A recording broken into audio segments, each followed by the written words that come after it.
1 से 20 तक की अनोखी गिनती जिसमें सारा संसार समा जाए। एक राजा की लड़की की शादी होनी थी। लड़की की शर्त यह थी कि जो भी 20 तक की गिनती सुनाएगा, राजकुमारी उसे अपना पति चुनेंगी। लेकिन गिनती ऐसी हो जिसमें सारा संसार समा जाए। यदि नहीं सुना सकेगा तो सभी को कोड़े खाने पड़ेंगे। और यह शब्द केवल राजाओं के लिए ही है। अब एक तरफ राजकुमारी का वर्णन और दूसरी तरफ कोड़े। दावत भी रखी, मिठाई और सब पकवान तैयार कराए गए।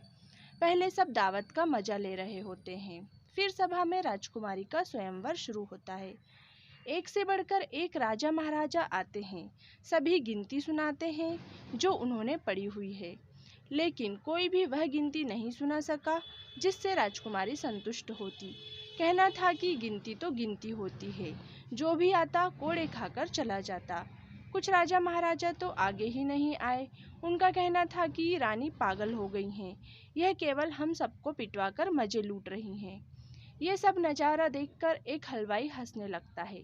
कहता है, अरे डूब मरो राजाओं, आप सबको 20 तक की गिनती नहीं आती। यह सब सुनकर जब राजा उसको दंड देने के लिए बोलते हैं तो राजा उससे पूछता है कि क्या तुम 20 तक की गिनती जानते हो? यदि जानते हो तो सुनाओ। हलवाई कहता है, फिर यदि मैंने गिनती सुनाई तो क्या राजकुमारी मुझसे शादी करेंगी? क्योंकि यह स्वयंवर केवल राजाओं के लिए है, तो गिनती सुनाने से मुझे कोई फायदा नहीं है। तो मैं नहीं सुना सका तो सजा भी नहीं मिलनी चाहिए।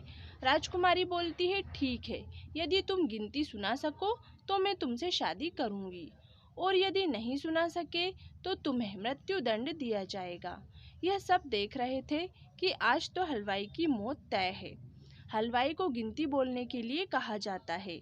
राजा की आज्ञा लेकर हलवाई गिनती शुरू करता है। 1 भगवान, 2 पक्ष, 3 लोक, 4 युग, 5 रत्न, 6 शास्त्र, 7 काव्य, 8 खंड, 9 ग्रह, 10 दिशा, 11 रुद्र, 12 महीने, 13 रत्न, 14 विद्या, 15 अतिथि, 16 श्राद्ध,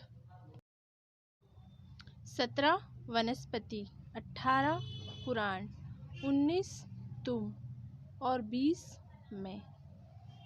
सब हक्के बक्के रह जाते हैं। राजकुमारी हलवाई से शादी कर लेती है।